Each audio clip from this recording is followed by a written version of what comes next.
1 in every 100 people in Africa is needlessly blind due to cataract. In recent years, this Englishwoman has given back the sight to more than 3,000 people in Kenya.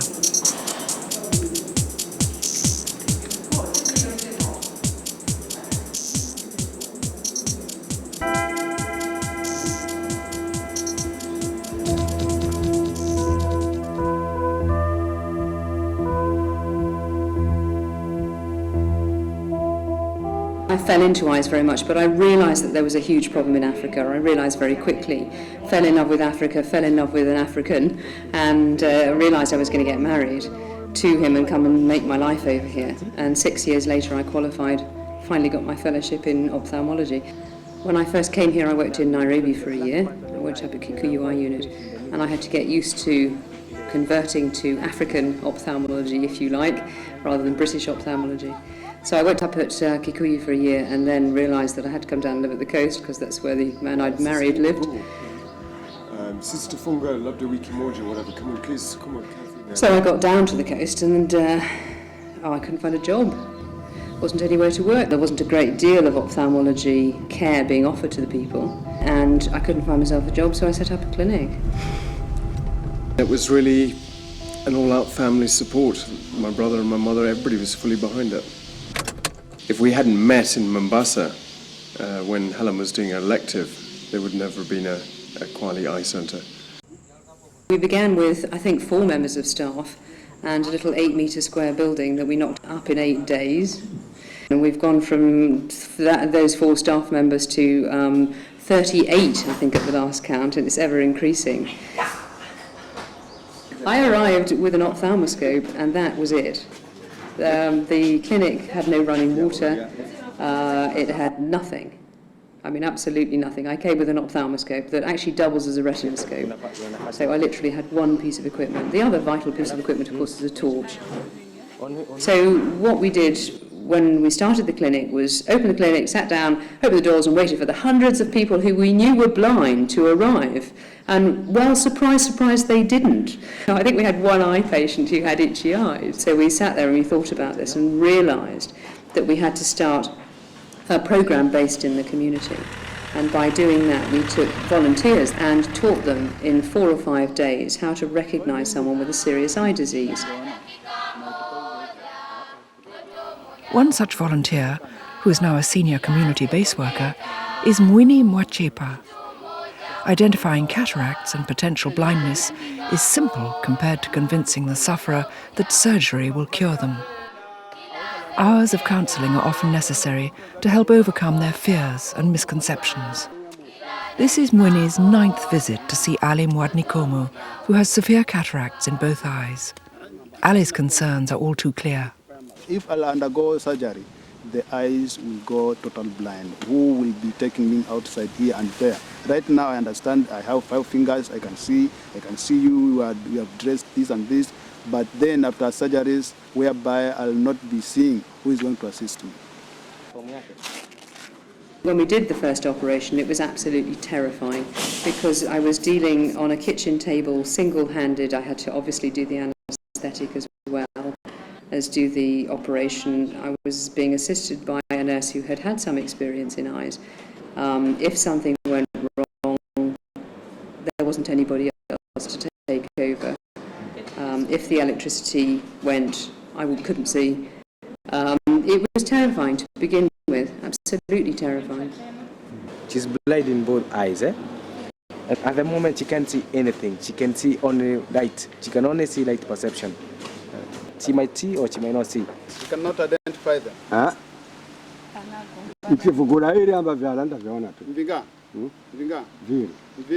Ali insists he can see well enough to do everything he wants.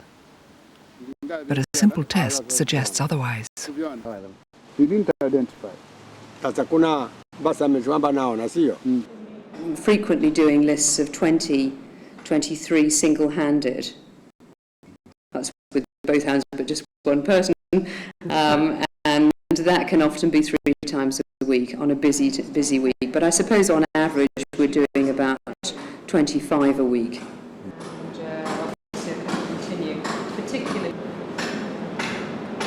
Because this next lady, Philly, is going to be very interesting.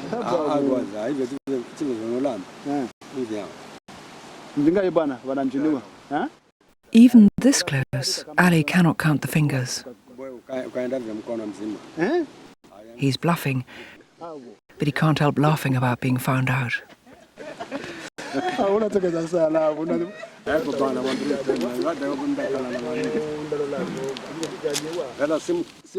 One thing in particular concerns him, though. He's wondering how come a doctor is looking for patients in the field instead of the patients going for the doctors. He strikes a bargain. If he can have drops here at home and his eyes improve, then he will agree to surgery.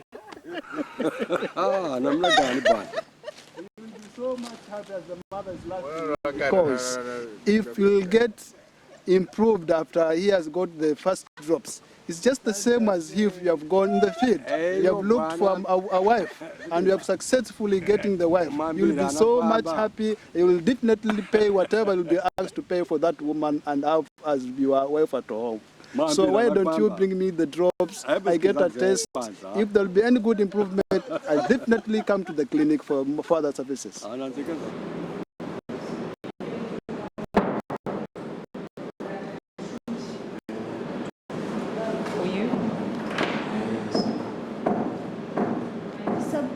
We're building on a large administration block and an area for low vision, children with low vision in particular, and a counselling room and somewhere where we can train people because we do a lot of training. In Kwale's 8,000 square kilometres of bush, there are an estimated 5,000 blind people in a population of about 500,000. Identifying them and bringing them in for treatment is the main task of the community-based workers. At this home, we have a patient who was identified 3 years ago, but has not yet gone for surgeries. And she's a young lady with a bilateral cataract, but there are some reasons here and there for not going for the surgeries. The patient is inside, claiming that she's having fever, but she's going to be brought outside. We shall see her and we shall explain some few advices for the parents to accept to bring the child first. The left eye is worse, so he's ready to bring the child to you to give the services as per eyes problems. A provisional date is fixed. Well, we are in Africa and the power has gone off. So what's going on? Beep. We're very lucky, we've got 2 very good generators.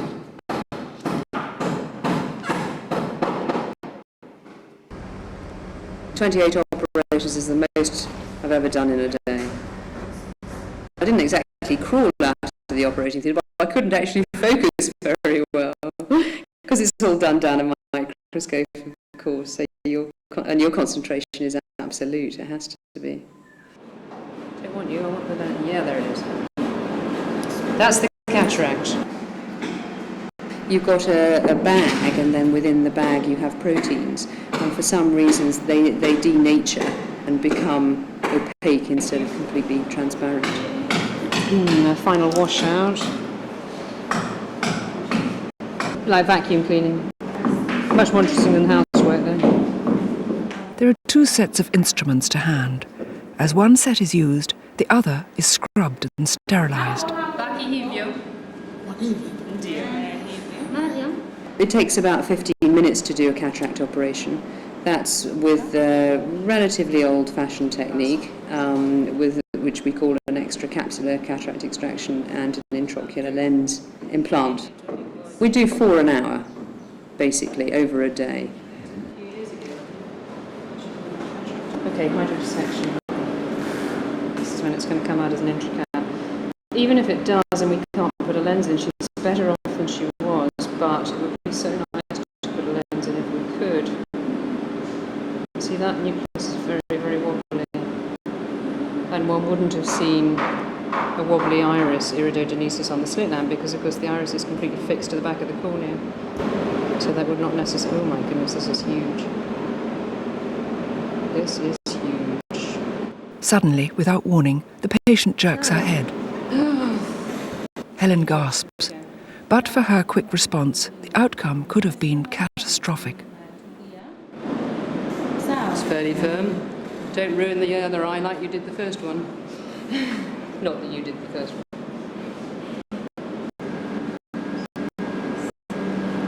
Get that cataract out of the way.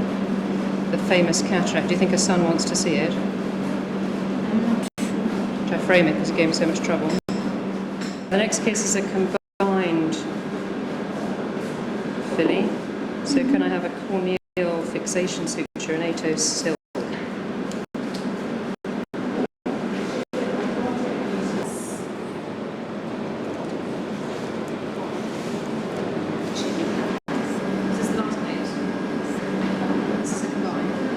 If that 90-year-old can see tomorrow, and that girl I keep calling young who's 50 years old, if she can see tomorrow, that would be great. And the other guy, I mean, he would have lost his sight if we hadn't done the last case. If we hadn't done that, he'd have gone off into the bush and come back when it was too late.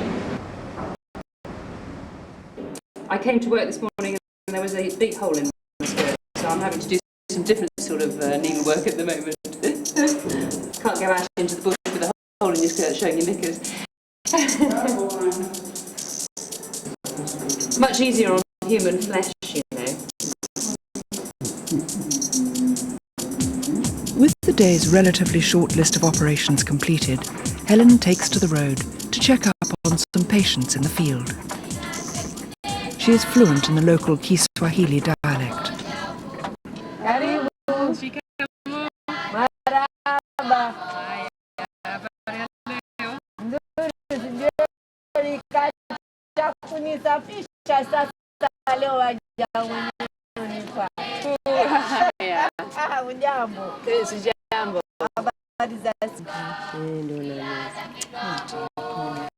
Nataka kikangle jicho lako kidogo. Yes, una utando pande hii. Insist kidogo lakini nataka ingia pia naona kunacheza. Sijui nguvu za mwenzake. haya. Lakini nasikia homa sasa. It's a little bit out of our jurisdiction, but this lady has a cataract in her left eye, but she can see well in her right eye, and she doesn't want to come until she's blind in both eyes. And this is one of the problems that one has. It's just a fact of life. People are afraid of surgery, and you know they don't even have a basic understanding of it. So of course they're going to be afraid. Her biggest problem at the moment is she's got malaria. For the patient, he's called Mr. Charo. Back in the eye centre, the patches from the morning's list are ready to come off. The dawa and the other remains. This is Charo. He was totally blind. His smile tells all. He can see again, and it's a mere 5 hours since surgery. Congratulations. Asante sana bwana. Asante. It's the same for Duncan. This morning. Mimi yangu ninaona light nyingi kabisa. He says he's happy because he can see quite well, although he's seeing so many light which he has not seen it for a long time.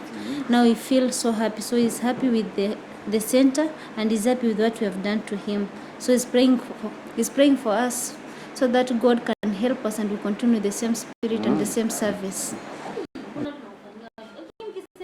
Mariam is the woman who moved her head during surgery. She's none the worse for that, thanks to Helen's quick response. Despite the permanent corneal scar, she can now see again. With no sight at all in her left eye, she is truly thankful for small mercies. So happy because he can see with that eye again, light, everything. He's happy,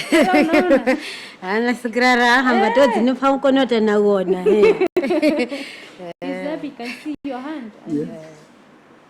That's a great pleasure. Right, what do I need here? Torch. I love getting into the field. That's a real treat.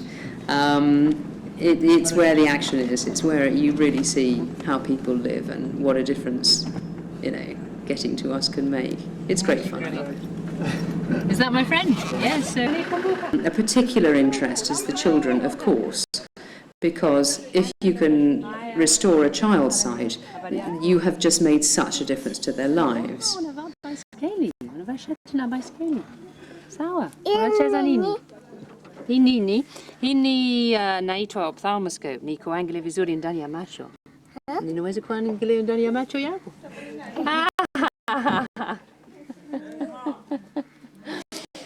Habari zenu? Mtoto anatembea vizuri siku hizi? Often with children there's an immense tearing hurry to get the best possible vision so that their nerve pathways develop and they can see fine vision. So they require a lot of follow-up. So cataract when he was born, and he was completely unable to see. And we sent him up to Kikuyu, umeenda Nairobi naye, ndio.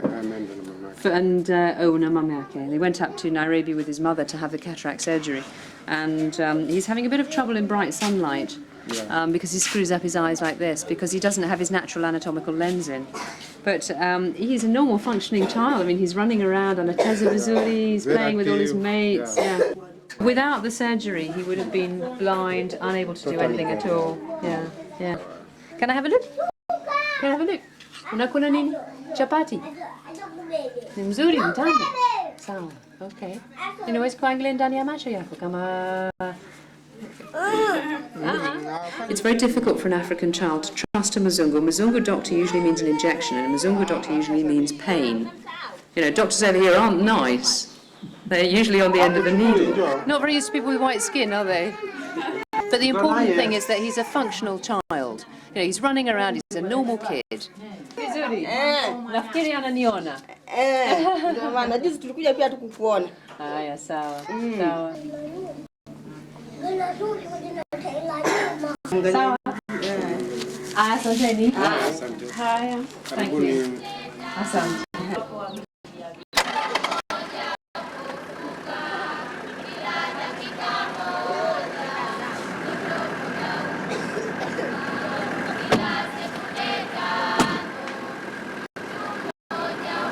It's just really nice to arrive and find him out there in front of the shop, sort of, you know, playing around with everything. Because without that, he wouldn't have been able to, he'd have just been sat there completely unable to do anything.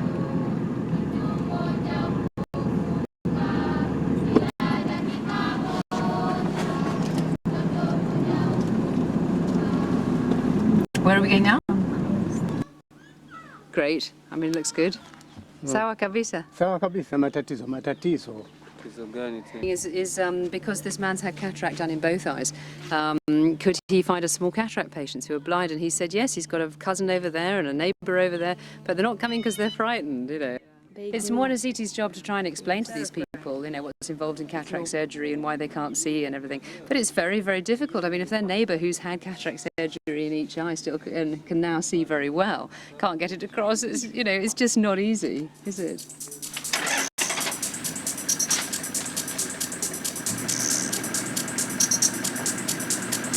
If children don't eat a good balanced diet, anything with anything coloured in it has vitamin A. And I'm being rude about the cassava. All you can see planted around us is cassava, which is just straight starch. There's almost no protein in cassava at all. So eat your greens is all I can say.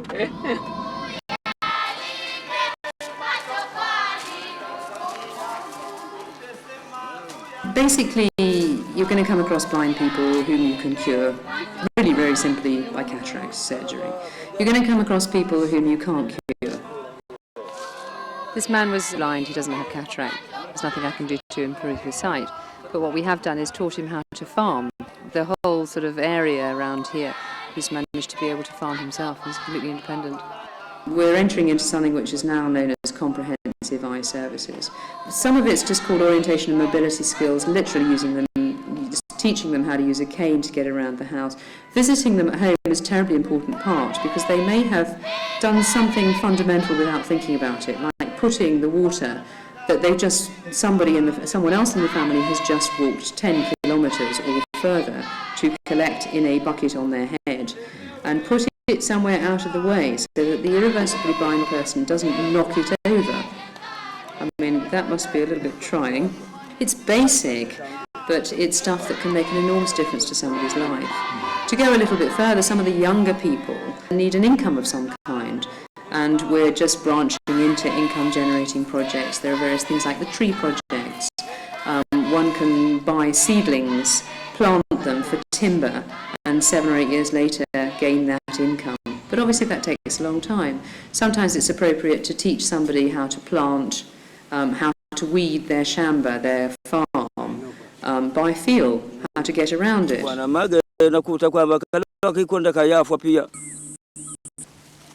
Not even a four-wheel drive can get to the next patient, especially since it threatens rain. The last mile has to be covered on foot. It's as well they walked. As soon as they arrive, the skies open up in a torrent.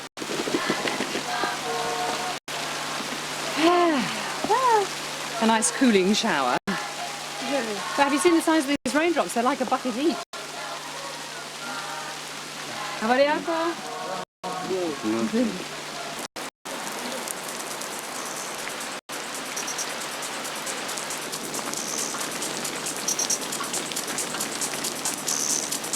Sometimes the weather situations in Africa can be a little unpredictable.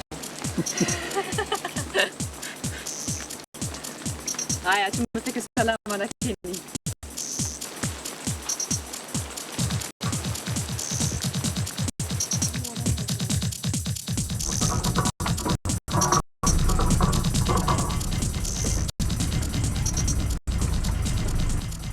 Mwini is on his way back to see Binti and her parents to confirm the date of Binti's admittance to the eye centre.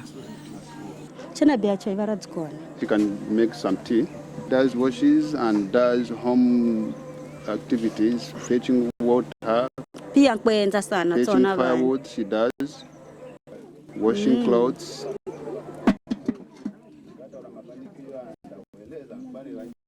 Binti seems keen to demonstrate how well she can cope with normal duties despite being totally blind in her left eye and seriously impaired by cataract in her right. There's no doubt she can do things around the house. Is she trying to suggest she doesn't need surgery? There's a definite sense of reluctance in the mother too. Mwini tries to reassure them for the umpteenth time.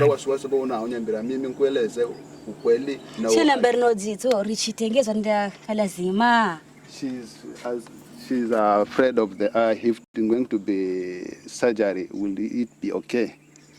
The father also seems to be having doubts. It's all too easy to understand his reservations, but he stands by his decision and will accompany Binti to the hospital. We will go with the girl. Helen's field trip has run into trouble. It's all hands on deck.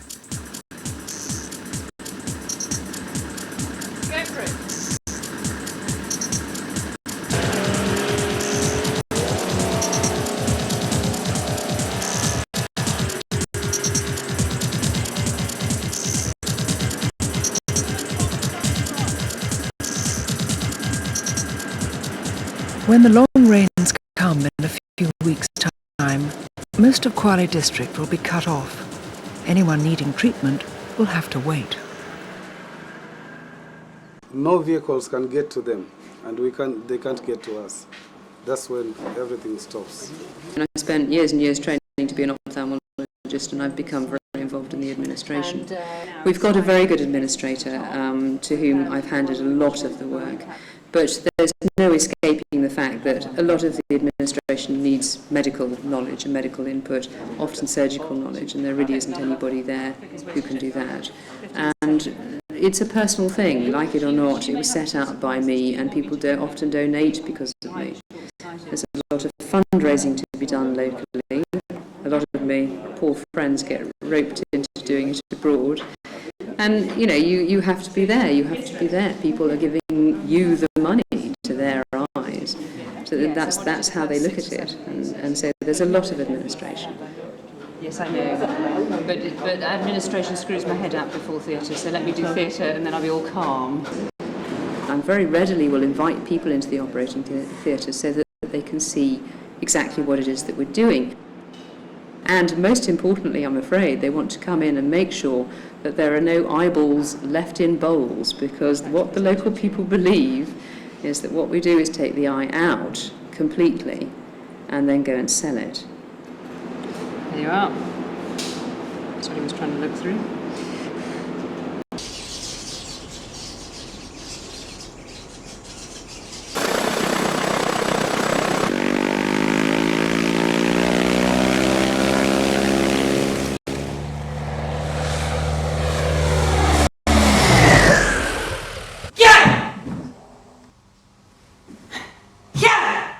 I took up karate about a year or so ago and have found it's a very good way to switch off.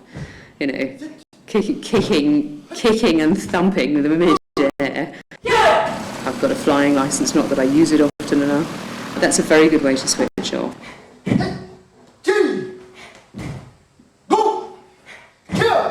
Cool. Some of those are a bit hairy. I find that yoga is a very good way to switch off as well. Just simply get away from it all. I've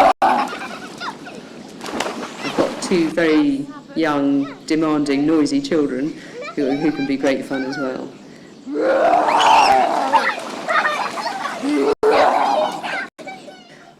They're just in the way that most people relax, I think, just switching off from work and very firmly stopping. That's where work stops. Now your attention goes somewhere else. I'm looking for a piece of camel dung. It's a vital ingredient of cataract extraction to have a piece of camel dung nearby. It's considered extremely good luck, a sort of, you know, mascot to have in the theatre. No, it's for a treasure hunt. Habari zenu? Tunatembea mpaka wapi? Mombasa? No, ninayo Natasha, asante. We're getting a little bit short of time here. I'm glad, as long as we don't get the bacon sandwiches and the camel dung mixed up. That's what really is worrying me at this point.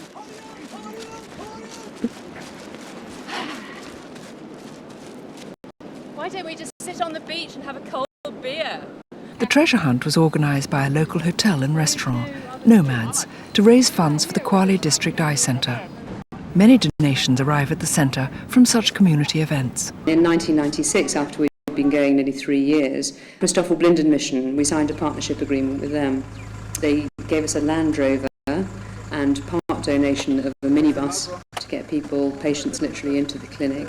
Various trusts we've applied to and have come up. The High Commissions have been very helpful. The British High Commission paid for the extension when we first extended the clinic. Indeed have shallow ACs. And a lot of the equipment came from the Canadian High Commission. And then in last year, 2001, we signed a protocol agreement with Sightsavers International. Sightsavers is a non-governmental organisation, a charity, UK-based, and it works in 25 developing countries. Within Kenya, there's a network of all the ophthalmologists who work there, and through that network, we'd heard of the work that Helen had started in Kwale. One of the great strengths of the Kwale programme is that they do an awful lot of work with the local community, and certainly that is one of Sightsavers' guiding principles. 1 in every 100 of the population is completely blind, and most of that will be cataract. So there are a lot of people out there, but we have to actually go and find them. They may be found by various methods. That began by literally knocking on door to door and saying, do you know somebody who is blind? When the community-based worker has found a certain number, usually 14, 15, they will ask the trained staff to come out and screen these people. And that may be under a tree, it may be in a school, it may be in a dispensary. What we're trying to do now in the community is hand over, breaking the barriers that they have for coming for treatment, most of which is fear and a complete lack of knowledge. But you cannot really explain the culture chasm between coming from a little tiny mud hut to a modern operating theatre. There were a lot of reasons that people wouldn't come for surgery, even when they had been found, and we had to start addressing that as well. Ali got his wish to be supplied drops at home. It is 3 days later, and Mwini has returned to check the outcome. It is not good news. He is saying that the vision has become very poor. He cannot even see the leaves down here, which he could see on the other days. And he's sure it is due to the drops instead. I'm afraid you are going to destroy my eyes completely. So why should I go there? So he's not coming with us.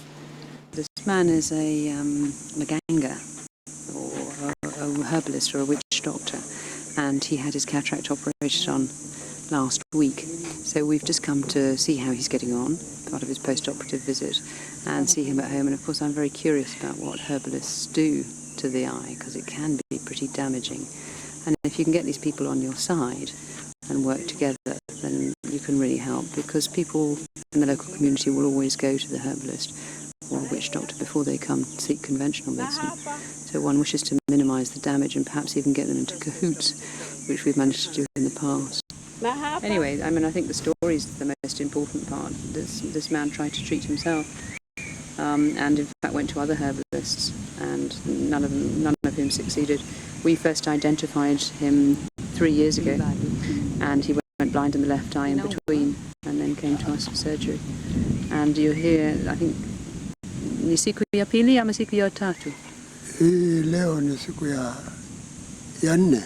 Ili kidogo na lisafishwe basi. Sawa. Aya. Tarudi kwa jicho ingine. Tarudi kwa jicho ingine. What he's explaining is that he's got a cousin and a neighbour and very many other people nearby who are blind with cataract, and they're all terrified because they believe that what we do is take the eye out. But he's now in a position, he's a very respected man, to explain to them, having been through it himself, and he's promised to bring them to us.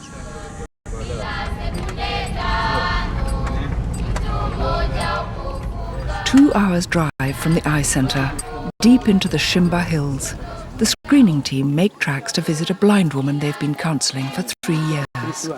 Most of the patients we deal with are very, very bush. They haven't been to school, they can't read or write, they don't know the first thing about healthcare or a balanced diet, immunisation, anything. They believe that if you're blind, you've been cursed. They will, of course, have been to the herbalist and then the witch doctor before they come to see us, because the witch doctor and the herbalist are more available, and they understand them, and they've always gone to them. This is a relatively new form of care for eyes. No problem. Her name is Mwanamisi Bakari. Family and friends say she's now become such a liability in the home and village that they're now trying to talk her into undergoing the healing procedure at Kwale District Eye Centre. Traditional treatment hasn't worked, and they've since learned that payment can be made voluntarily in instalments after surgery.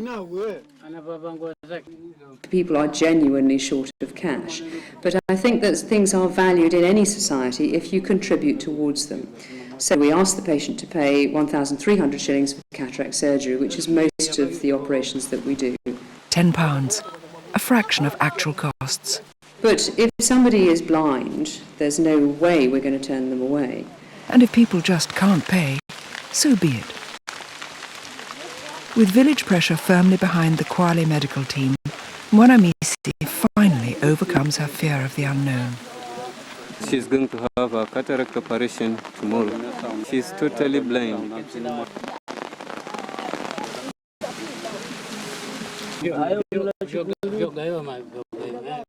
It is Mwanamisi's first time in a vehicle.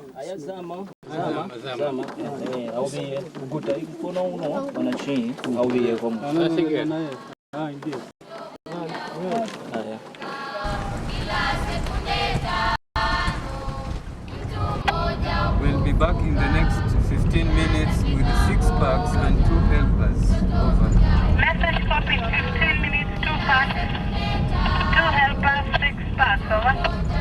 natives also. Nearer to the coast, the weather is fine. Mwini has come to collect Binti as arranged and take her to the eye centre.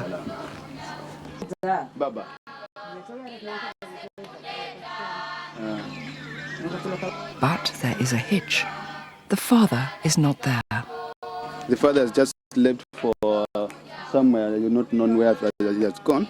We are just waiting for him a bit, but I'm just requesting to be checked so that we can go.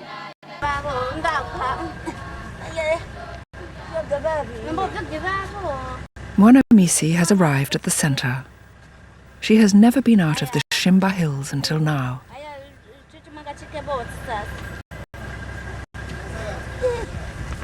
She's being led into a whole new world. It's impossible to imagine what she must be thinking. So she was identified 3 years ago as being blind due to cataract, and her family completely refused to bring her. She was frightened as well. So the community-based worker, when he went back today, the family complained she can't see, she can't do anything, etc.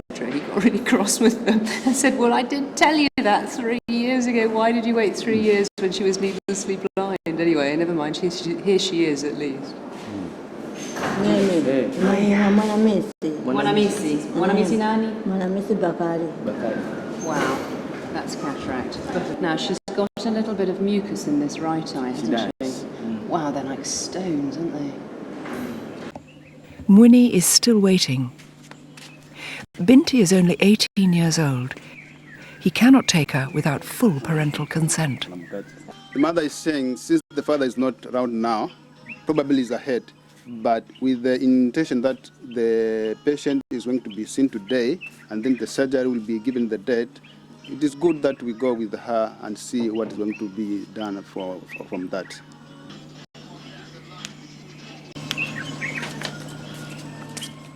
At last, the months of counselling are paying off for Mwini. In these months, he has forged a close relationship with Binti and her family, as all community-based workers must do with their patients, gradually breaking down their fears and building up trust. But with that trust comes responsibility. Mwini is now Binti's guardian angel, and as she takes her first steps on the road to recovering her sight, he perhaps has his own concerns. Will surgery give her all that he's promised?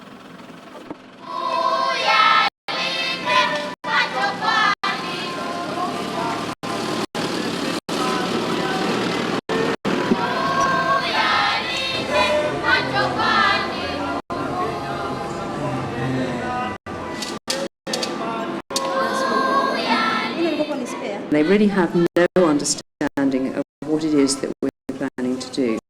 But we do explain that, you know, you're going to be asked to lie still for about 15 to 20 minutes. You will get water running into your ear. Don't touch your face. You know, whatever you do, we must lie still. If you want to cough, tell the doctor before you cough.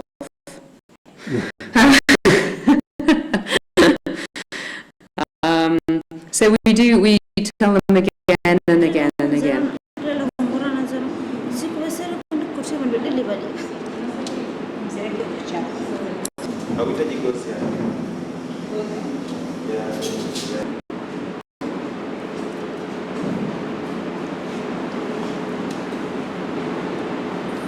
This is going to be very difficult surgically, indeed. And it's another case of trying to get people to the hospital earlier, but this lady was identified 3 years ago. Well, you can't blame them if they're frightened, but it makes it technically much more difficult.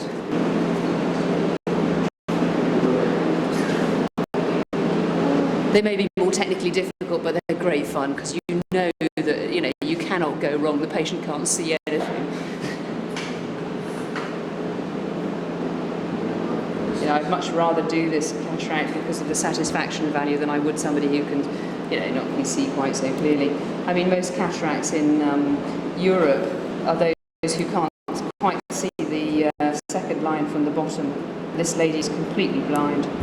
So when people refer to a waiting list of cataract surgery for 18 months so I really don't think they know how lucky they are. I'd love to bring them over here. Now I'm going to have to do an enormous incision here. Most of the blades we're using, not this particular one, but most of them are second-hand. They've come from people in Europe who are only legally allowed to use them once. We probably use them 15 times. More than We've got some lovely instruments as well, and that's really all through donors. Everything that we're using has been donated from one source or another, or often, you know, people have joined together. That's the anterior capsule coming out now. That's part of the cataract. I'll do the hydrodissection, Kadzo, and then we'll almost certainly have to enlarge the incision. So ready with a 15 blade, but let's see how. Oh, it's not quite as hard as I thought it was. Good. There it is, subluxed into the anterior chamber. Vectis.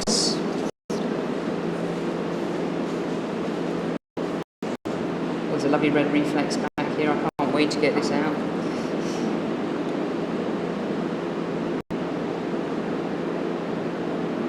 And your dialer. Come on, Stone, Hatch, come. I know you've been in there 70 years. It's time to come out.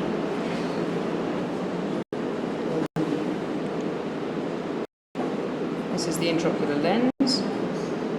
There you go. Ready with the dialer.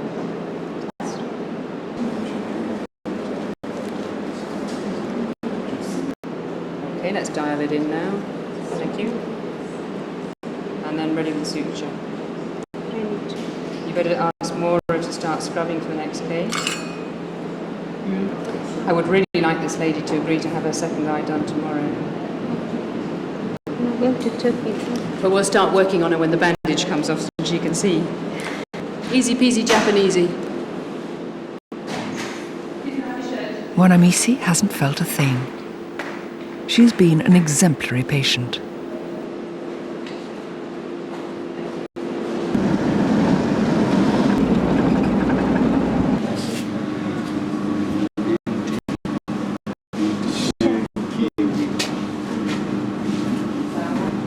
Binti has arrived at the eye centre.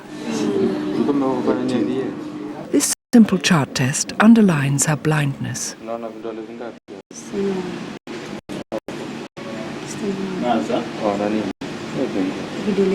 That left eye, we think she's been blind since she was 7 years old or earlier, and she's got a squint in it, which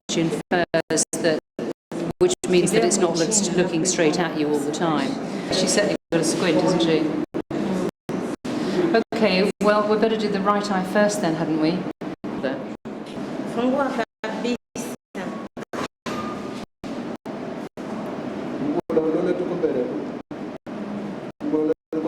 Ideally, they come in to be measured the previous day, and then they come back, or they stay overnight, as in her case, and we'll operate on her first thing tomorrow morning.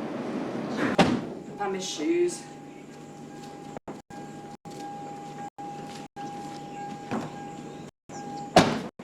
As Helen leaves home for work the next day, she has two surprises awaiting her. The first is technical. It seems to have blown the air conditioner. There's some just horrendous power surges coming as it returns. I thought it had blown my phone, but it hasn't. But I was halfway through a conversation. The second is more alarming. Binti has disappeared overnight. No one saw her leave the ward. She must be found as quickly as possible to be sure she's safe. Another job for the community base workers.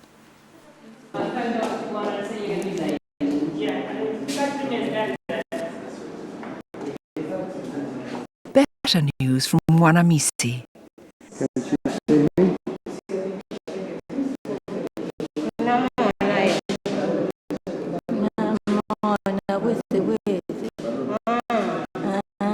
She can see again, and the test shows just how well.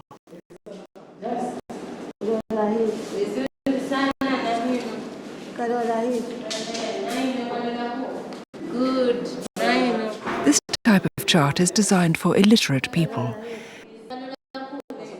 They have to indicate which direction the open end of each figure is pointing. Mwanamisi is seeing so well with her new eye that she doesn't want to stop testing it, even without the nurse there.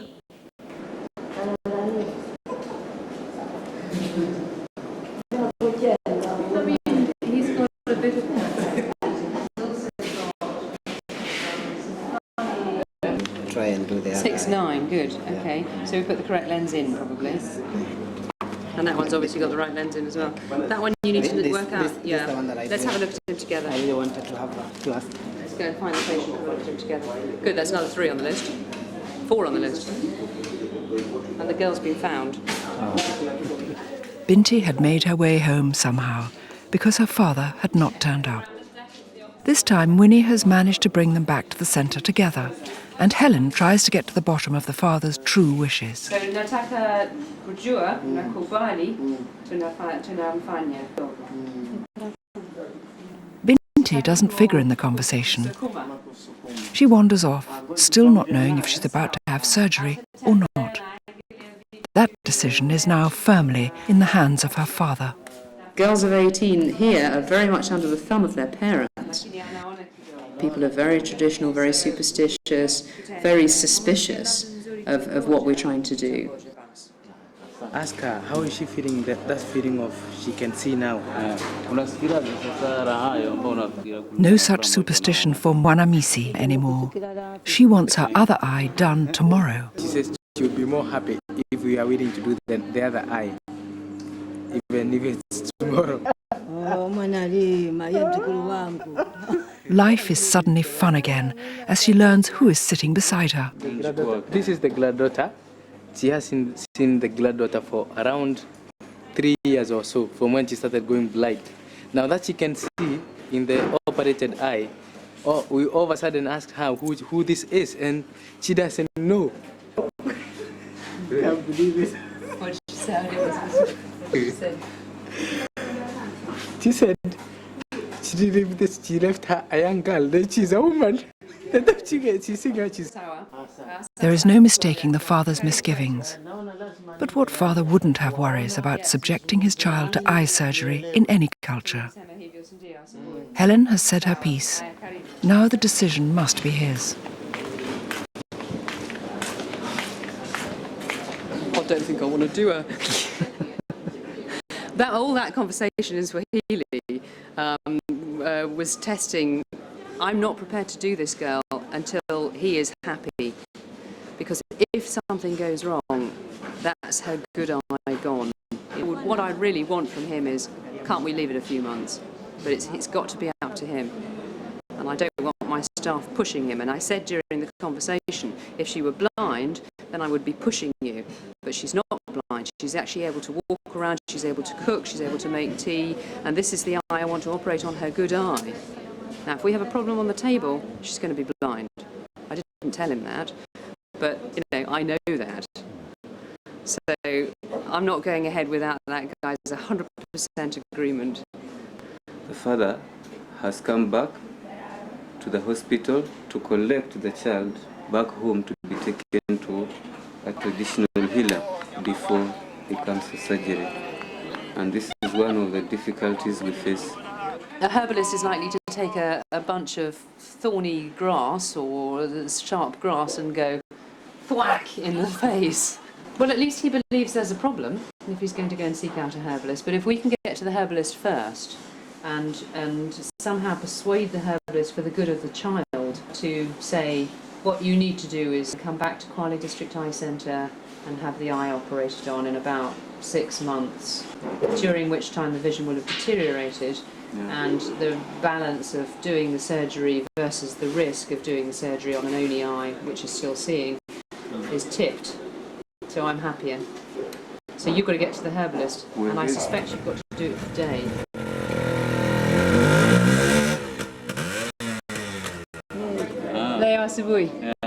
Mwanamisi is introduced to Helen.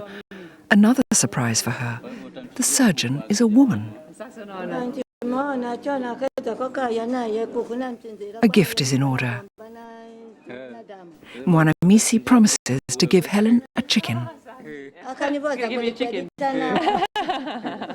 I'll do anything for a chicken. No, Aya, nashukuru. Tunafurahi. Bye guys, don't wait for me.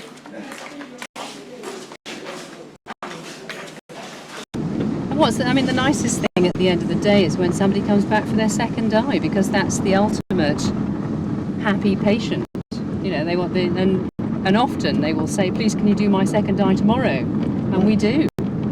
You know, while you've got them, why not do them? Save them the trip to come back again. Mwanamisi is one such patient.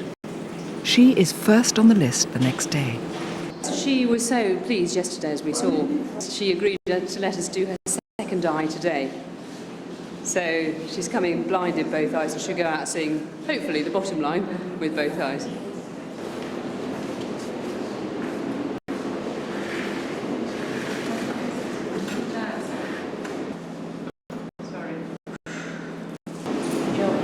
That's definitely a cataract. You can see why it only takes 1 day's training to get people to recognise a cataract. I mean, it's very obvious. Honestly, why these patients have to breathe, I don't know. It's got much more difficult.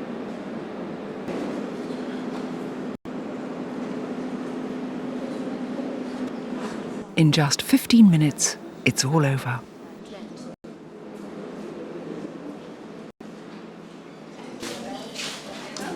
Next morning, the second patch comes off. Another success. Haya, twende ndani. She goes and she walks alone. Haya.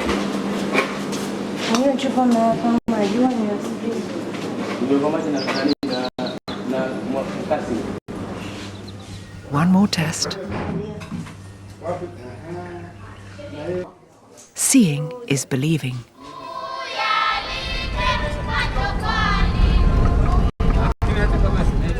Without further ado, Mwanamisi and her granddaughter are taken on the 2-hour trip back to their village.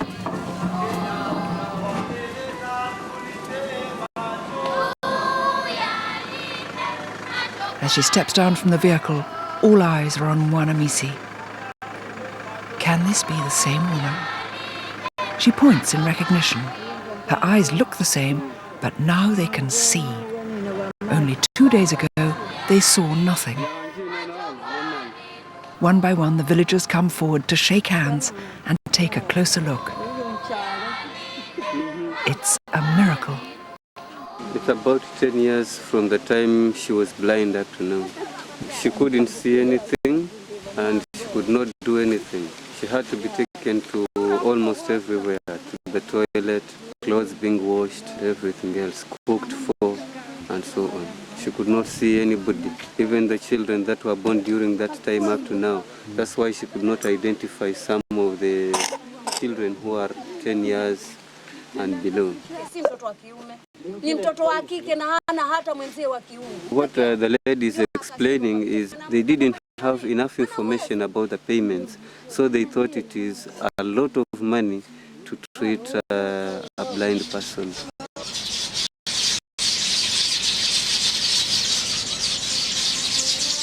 On the 27th of November 2001, Helen was awarded an MBE for her work helping the blind in Kenya. I just wanted to go out and shout, tell the world that this had happened, because traditionally, certainly in East Africa, anybody who's awarded the MB is retirement age. Despite the fact it was awarded to her as a member of the British Empire, we all felt part of it. I saw the video that Dr. Helen brought back from England and was very happy. We were really, what do you call it, chuffed? There are 45 million people blind in the third world, and most of that is due to cataract. There are 15 million people blind due to cataract in the world. One person goes blind every 5 seconds, and a child goes blind every minute in the world. There's a lot of work to be done out there. I've certainly got a job for life. But I think we're beginning to crack the back of the cataract backlog. Having said that, of course, people are going blind from cataract as we speak. So it's an ever increasing thing. And the smiles keep coming.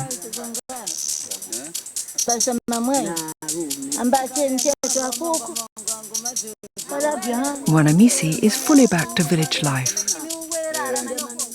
Binti still copes, untouched by witch doctor or surgery. And what next for Helen? Keep going, I suppose. Keep troggling along.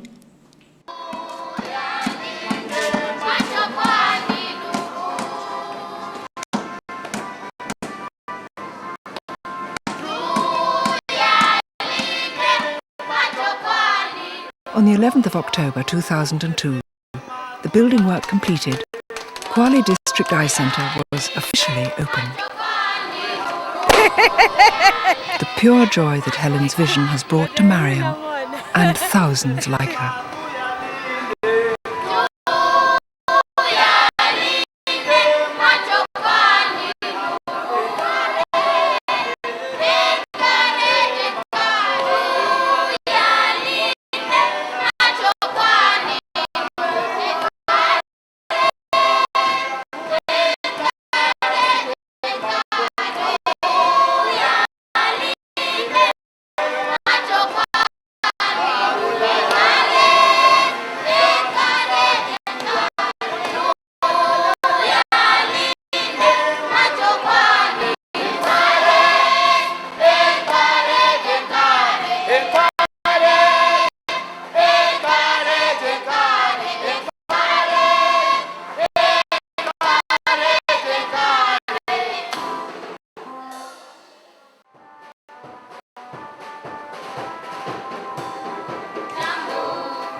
Kenya yetu hakuna matata, hakuna matata, nchi ya kupendeza, hakuna matata, nchi yenye amani, hakuna